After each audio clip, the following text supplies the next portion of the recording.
All right, halftime report. I guess we'll do this kind of live here. The Buffalo Bills are getting their ass kicked straight-handed.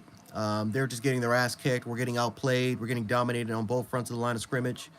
Um, we're not throwing the football well. We're not really executing. We're dropping a lot of catches. Receivers are not really getting open. Our defense is not making are not making the necessary tackles.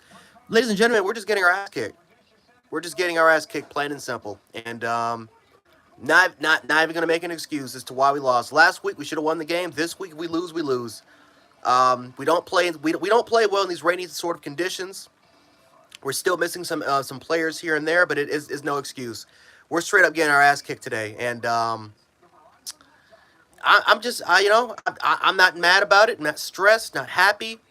I'm just numb. I'm just numb at it, and honestly, I'm just ready for next week. I'm honestly ready for next week, despite the result.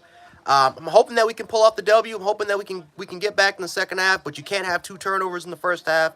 You can't get dominated off the line of scrimmage. You can't keep missing tackles on Lamar Jackson. You got to get those opportunities down, and we'll see.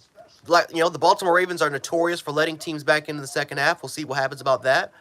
But for our squadron right now, we're gonna have to figure out what we can do. Josh Allen's got to play better. Even though I don't think that is entirely his fault, this offense is too reliant on Josh Allen. We have no ground game. We drafted James Cook and we barely use him at all. But even when we do put him in the game, guess what? James Cook never ever. James Cook just drops the pass. He fumbles. He has become a liability, and so has our running game. It has become a liability on this football team. So, um, appreciate everyone for stopping by the live stream. Make sure to hit the like button. If you guys can, make sure to subscribe if you guys are new here, especially if you guys are Ravens fans or Bills fans. Um, but let me take a look at some of your comments. Norwooding saying Bills defense looking like my Sooners today. Yeah, we're not tackling Norwooding. I mean, we're not tackling. We're not making the correct adjustments. Things are just not going our way right now. Norwood, it's just not going our way, and I knew that if we did lose, I felt like we were going to lose close. This was one of those games that if we just lose, we lose. I'm more kind of upset about the Dolphins game than this game. But it's just again, it's just the lack of execution. It's the lack of execution of this team right now. We're letting my yeah, yeah. It's just horrible execution by right now, horrible. Um, it's like this is what cost the Bills 6 games last year, guys. This is what cost the Bills 6 games last year. When the Bills are on it, they're the most unstoppable team in the NFL. But when they're not on it, we have games like this, unfortunately.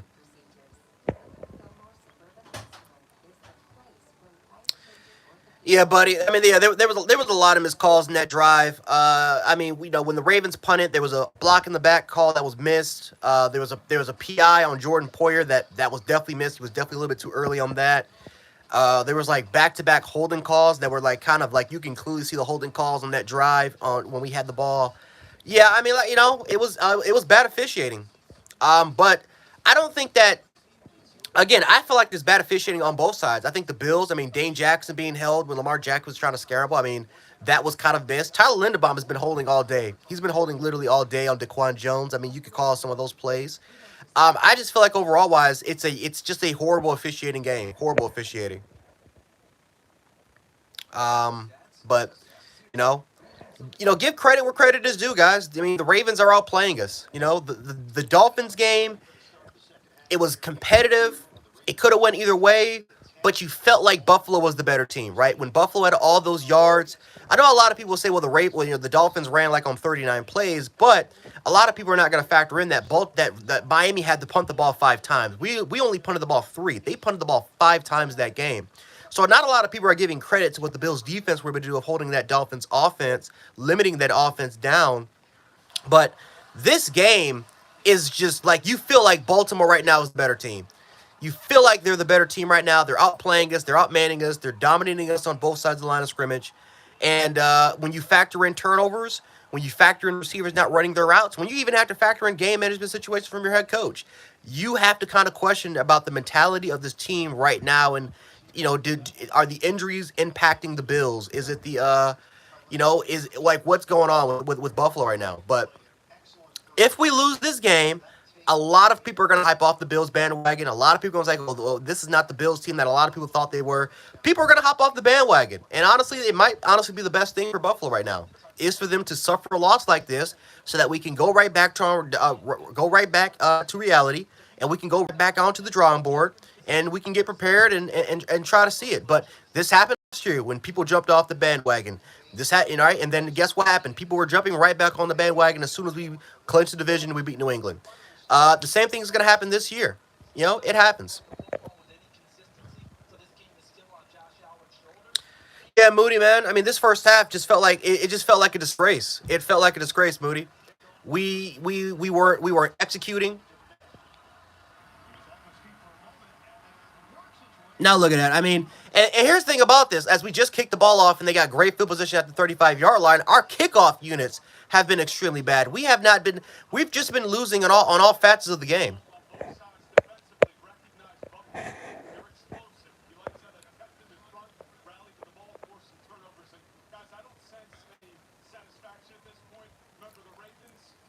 Yeah, buddy, man. Listen, man. Listen, dog.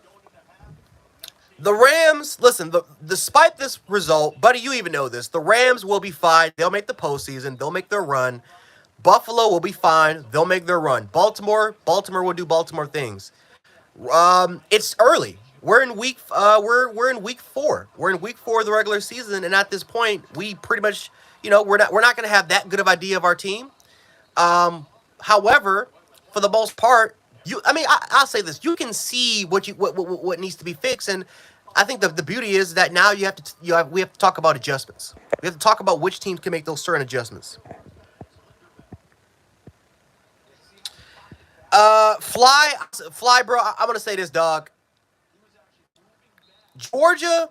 I'm not listen. If Georgia would have won the game, it is. I mean, Georgia, which they did, but if Georgia would have lost the game, I wouldn't have, be like, oh, I'm happy that Georgia lost. But I will say this, Fly.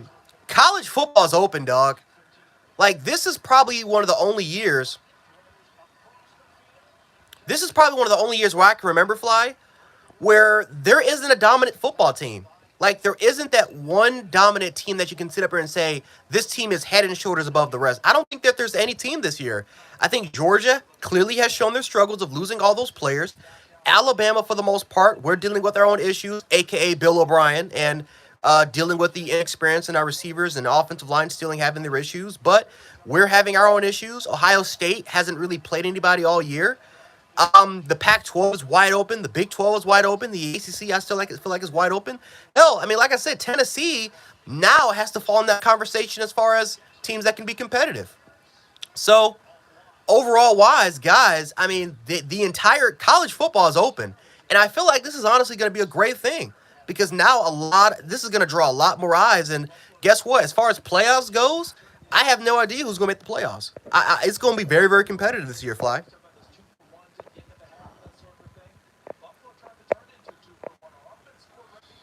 I feel like I hate to say it, Fies. I feel like they're gonna drop you guys number 3.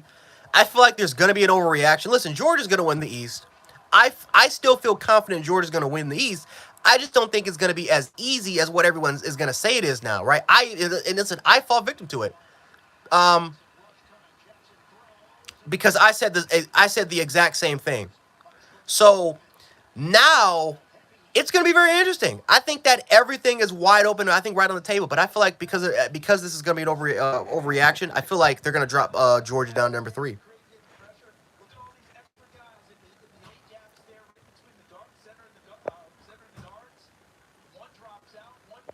Yeah, man. Like I said, buddy, I hope you guys win. Honestly, I hope you guys beat San Fran, dog. I hope you guys can get there.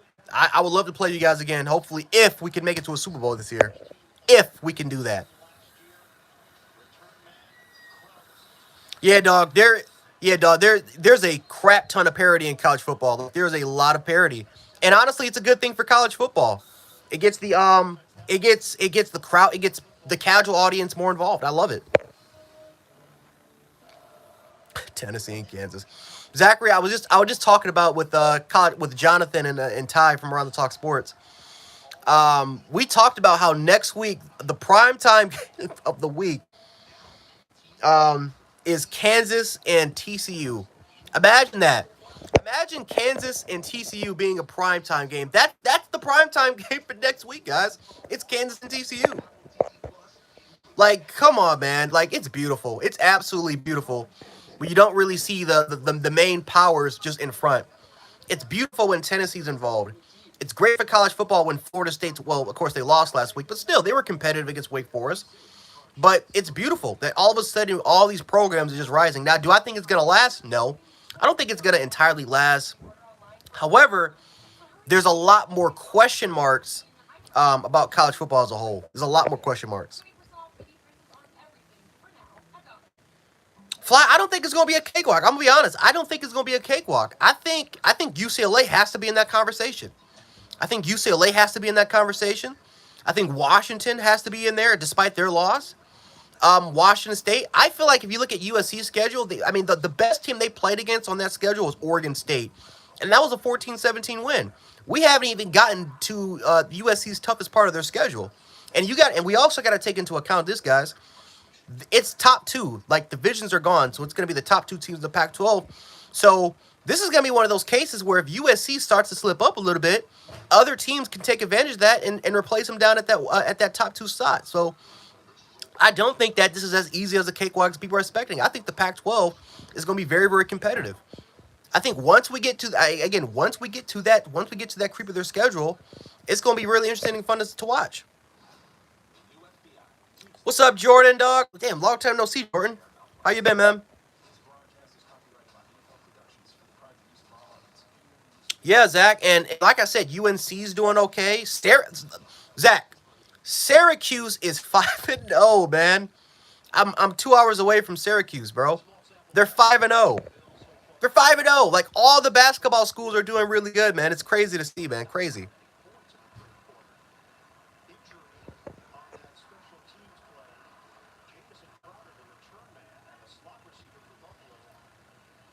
Yeah, dog, and that's talent. That's talent. That's talent, Q. I mean, like, if you look at their recruiting classes and look at the transfer portal and the amount of players they get, they're getting Division I players. So their talent is really starting to come to play. I'm actually impressed with Jordan with how they're playing.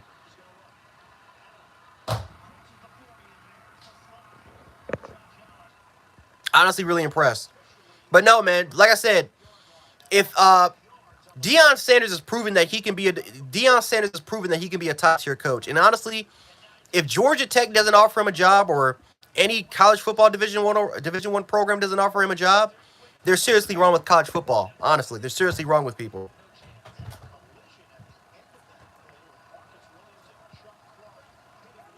Oh yeah, I forgot you were a Chiefs fan. I forgot you were a Chiefs fan, Jordan. Yeah, his son is the quarterback. His son's the quarterback.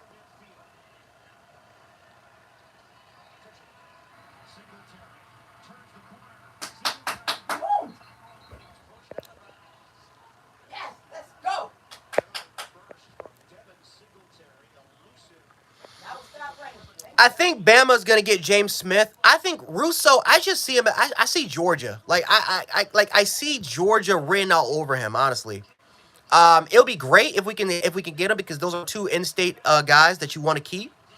But honestly, I think James Smith. I think we can get him. Q. I think is gonna go to Georgia. But if we can get both, if Alabama does get both, that's gonna be great.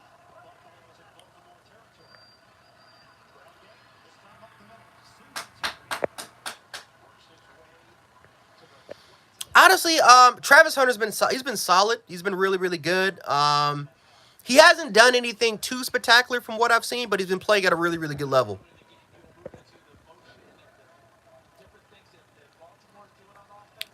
Wow, Washington, Dallas. I'm not gonna lie to you. If you guys are in fantasy, how are your fantasies doing right now? Because like I said, my fantasy this week is done. Tua got hurt, and it's just it's not really looking good for me right now. Buffalo's is actually having a pretty good drive, but we'll see what happens about the end of the day. But they're actually coming out the gate fired up. I'm actually like what I'm seeing.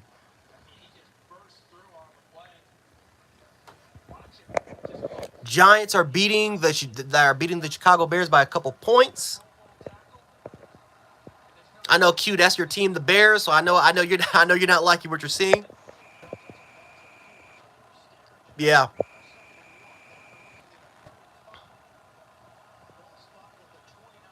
Excellent. And we fumbled the snap, and some we didn't get it.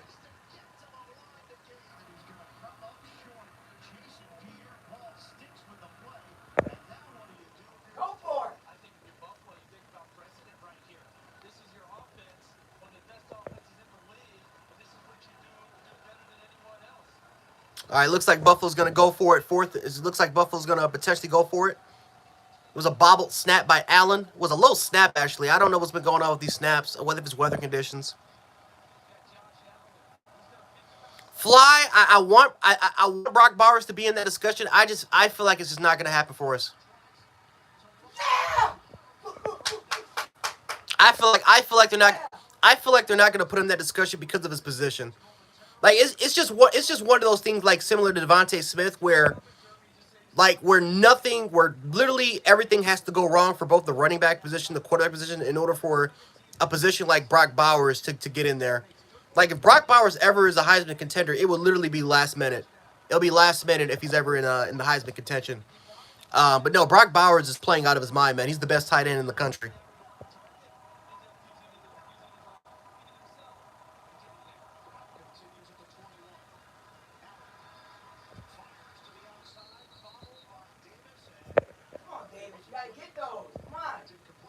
Yeah, matter of fact, I heard that some of their medical staff, not just that neurologist, but some of that medical staff got fired, and now they're again the investigate. It's we're hearing more shady stuff. We're starting to hear more shady stuff now, and this is what I'm saying. Now the NFL wants to clear. Now they want to change the concussion protocol and stuff like that. Like it's just shady. Now, like we're just hearing a lot of shady stuff right now, guys. But for the most part, it seems like us who are the people out there who are saying don't start Tua. Now all of a sudden, like oh god, what were people saying about us guys that we're fake doctors and stuff like that? Now, like, now we're not doctors at the end of the day, but we were right when we said Tua had a concussion. Now guess what the medical experts are now saying? Tua had a concussion after that game.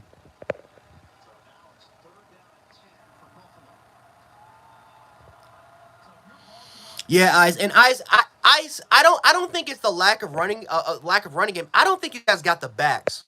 Kendall Milton is just not like he's your prototypical power back, but he's not explosive. He doesn't really have the vision. He's just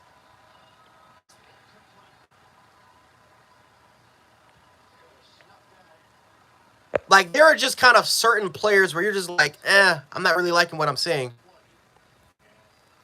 Let's see what happened here. Was that tipped? That was tipped. But that would have never even been a first down anyway. That probably still would have been incompletion. Yeah, Ice. Like there's just like there's not that guy for you, honestly. Like there's not like for us, our biggest issue we don't have the receivers. Oh my God, he barely made it. Yep. Our biggest issue right now is we don't have the receivers. Georgia's biggest issue is that you just don't have the running backs. But again, when you lose that many players every single year, eventually it's going to come bite you, and you know we're seeing in full effect. They got a chance, Fly, and that's because again, you have a coach that knows Bama's defense very well. He can scheme it up. My problem with Ole Miss, they don't have the talent that Texas does. I think with Sark, you had the talent and you had the schematics. Ole Miss doesn't really have that. Ole Miss is a really, really good football squadron, but I feel like they're in that same realm as Arkansas and Tennessee. Their quarterback's not really elite. Their offensive line's okay. They got a ground game. Their defense is okay. It's not spectacular. Like Kentucky should have won that game against Ole Miss. There was no reason why Kentucky lost, but it was just self-inflicted mistakes that kind of cost them. With Ole Miss, you can't really be that team. But that's just one of those games, especially that's just one of those games that if you're Alabama, you have to pay attention for. But that should honestly be a good test, and that's gonna be fun to see.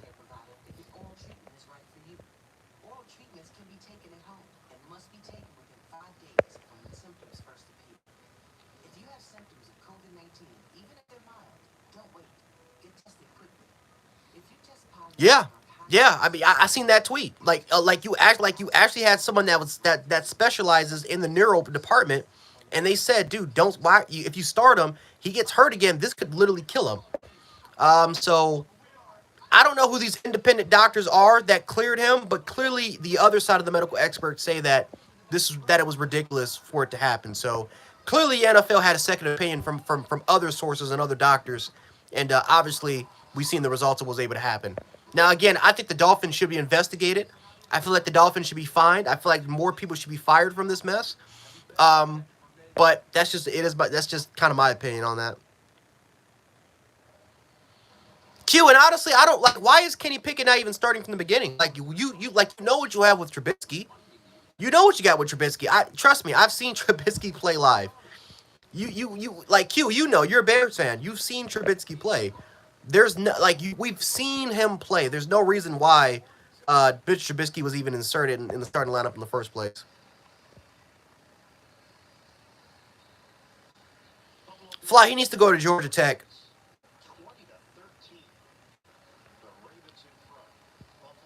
Georgia, if there's any team that's going to get him, is Georgia Tech. It makes sense. He knows the Atlanta area. He's played for the. He knows the Atlanta very very well. That's a great recruiting ground, especially in the state of Georgia. He's proven that he can put together a staff. He's proven that he can develop players. Georgia Tech needs to step in and get him. They need to step in and pick him up. But so we'll definitely kind of see what happens with that type of instance. But guys, I'm gonna get out of here. I'm gonna watch the rest of this game. I'm gonna be back with my post game report, and I'm gonna do some more college stuff later on. But I'll check out Jonathan Lewis, college football by Jonathan Lewis. Me and him and Ty, we did a live stream yesterday recapping college. Check out his channel. But yeah, guys, I'm gonna catch you guys in the next one.